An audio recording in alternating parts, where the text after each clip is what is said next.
Okay, let's open up our game of Victory Games Civil War. And the first thing we have to do is really just transferring stuff from the charts for the new turn. So rail capacity, there may be a marker for that. I don't know. No, there probably should be. I might use a flag for that. Some of these others, the reinforcements, 3 Eastern. Those are command points. 3 Western, a Trans-Mississippi, and a discretionary reinforcement. And all these leaders go into the leader pool. Now, ideally, you would use a cup, shake them up. I usually just roll a die for these guys as I'm bringing them in. But there's my set of initial leaders for the Confederacy, the Union. I'll put my leaders in the pool there too.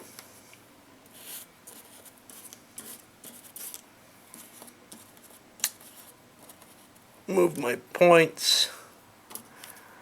Now I gotta worry here. Sea lift capacities 2, I've got that registered already. I need a river and an ocean transport. So I get one of each. And the big difference between river and ocean going ships, they can both operate on the river. It's just who can go in the ocean. This is probably not enough boats to be terribly useful, although the river boat, well, the transport ships can be used to block lines across the river lines. So they're not completely useless that way. But being able to transport one strength point is not terribly valuable, and probably not worth spending anything except whatever naval command points I get during a turn to bring units on board. But even then, it's not really worth the actions unless I need them. And here come my reinforcements, 3, 3, 1, 2. This is during the era when you don't have conscription yet, so the Union actually really isn't pulling up a lot more troops than the Confederates are.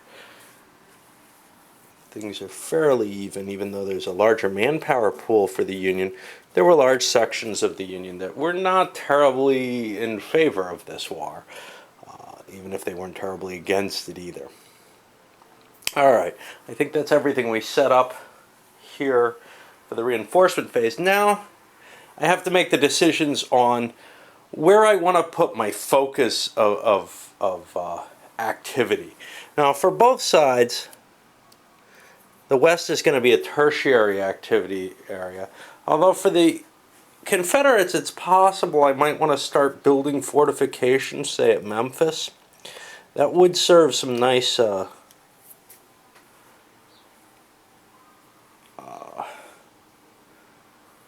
some nice effects. But I also have to worry about, I think I'm going to be operating in the Trans-Mississippi fairly heavily, and I think I need to worry about Virginia fairly heavily. For the other two, I want to take a moment about dice. These aren't the dice that came with the game. These are really Avalon Hill standard dice. Victory Games came out with different dice that I don't really like. But these are always the dice I use with this. I should package a set in there. I used to. The 2 old red Avalon Hill and 2 old white Avalon Hill dice for the 2 sides. For whatever reason, even though I have dice that are different, that I use for a lot of other games that I would probably use for these. So, the real question is, how am I going to allocate? And what I'm going to do here is I'm just going to roll the dice. Alright, odd for the Confederates, they're going to put themselves first in the Trans-Mississippi, and that's what they're going to do. And these are actually flipped over initially so that your opponent doesn't see them. Now, for the Union, I think the Trans-Mississippi is less potentially valuable. So what I'm going to do is only on a 1 or a 2 will I put their first choice there, and they're going to go first over in the east. Well, now these would be revealed in every turn. Now, in the first turn, there's not a lot of shock there. Both sides are going to roll the dice. Okay, and And let's see what we get here. And I won't be able to do this on the board all the time, but right now there's big clear spaces. Let's look at the Union first, just to shake things up a little bit. They got a 9. Okay, that means they get 5, 3, and 2 in the primary, secondary, tertiary, and then 2 for everything else. So 5, 3, 2. And I made the East primary. That means it'll get 5, 3, and then 2 everywhere else, and I gotta remember to give them 2 in the West too. Now for the Confederates, they rolled a 5. They get the same value, 5, 3, 2, 2, 2. Kind of balancing the numbers. And now their primary was over in the Trans-Mississippi. They don't get any naval points. All right, where are we now? At this point, we have to decide where we're secretly placing these again for next turn. All right? Well, Kentucky's still out of the question next turn. But for the Confederates, I'm a little bit more balanced here. The Union definitely is putting their number 3 in the West. They are not interested in doing anything in the West because Kentucky blocks the entirety of the West. Now, we don't know what the situation is going to be like in the next turn.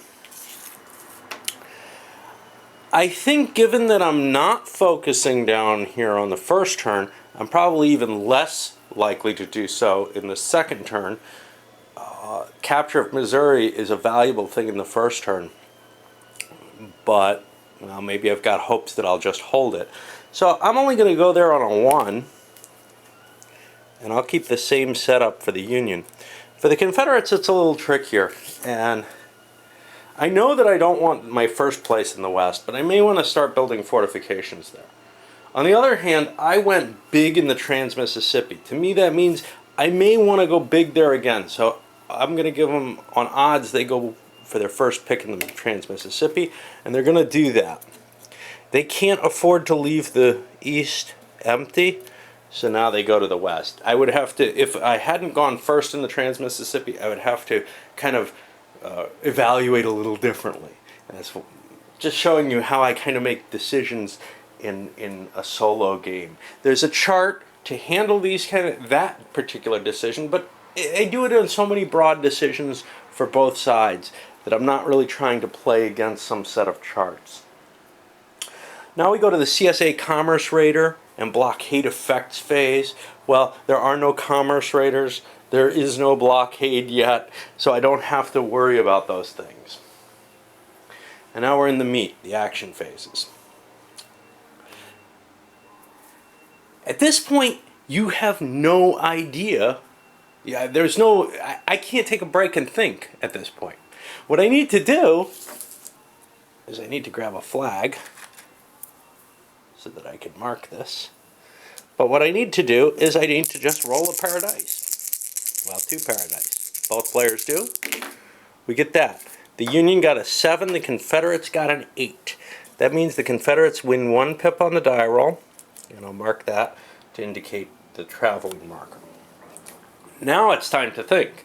But 1 is not a lot. There is very little I can do with 1 command point. And this is one of the problems that you face in the game, is initially, 1 command point, well, that'll let me move a leader or a strength point. But right now, probably what I want to use that action point for is either spend it over in the far west to do something, because there's things I can do in the far west for 1. In fact, everything can be done in the far west for 1. I didn't really explain these tribal units too much. You just spend a command point to activate them, you put them on the board, and they're yours now.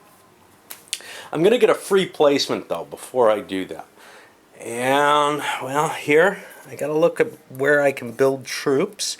And unfortunately, there aren't a lot of places where I can bring anything in. I'd like to get an army there before I do so.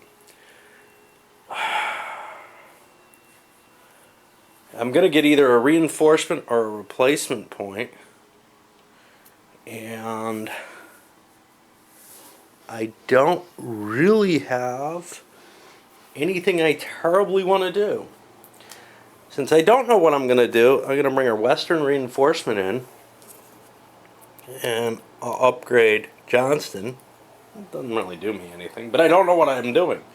Now I got another point. Alright, let's play in the far west. Alternatively, I could be bringing in replacement points, but this is somewhat useful. So, I've got 3 possible Indians. I've got Mescaleros, Kiowa, and Comanche. And in order to decide which one I'm going to use, I have to kind of look where they are. So like Mescalero, Comanche here, those aren't very helpful. Kiowa up here. If I look at the combat table, Comanche, Apache, and Kiowa are my best choices. So, well, the Comanche are poised more to hit. They're going to have a harder time making it over into U.S. territory. So what I'm going to do, and this may or may not be wise, but I'm going to grab a Kiowa, I pay a command point, I put them on the board. That's the Confederate action. I keep this die roll difference to indicate that I've got the Confederates up there. I flip this over, and now I've got to take a Union action. Now the Union doesn't have the bonus of the extra reinforcement that the Confederates got. So, what to do? Well, the Union actually has things they might want to do with a single command point, especially over here in the West. And this is kind of where, you start saying, okay, what do I want to do? Where do I want to do it? How? All kinds of stuff like that. Alternatively, I could also go play here in the far west. The Union's got a tough job in the New Mexico territory because they don't have a supply source. All they have is these depots. Now, you can keep yourself in supply with a depot for combat, but it expends the depot. And that very quickly looks like a losing proposition for the Union. So the Union's going to have to spend lots and lots of points to just maintain their position there. The Confederates have an easy way to get the 2 points for the New Mexico territory, but it is only 2 points, and it's tough to justify putting a leader in the stuff that is needed to defeat the Union strength point that's present. Okay, so what do we do? I don't know.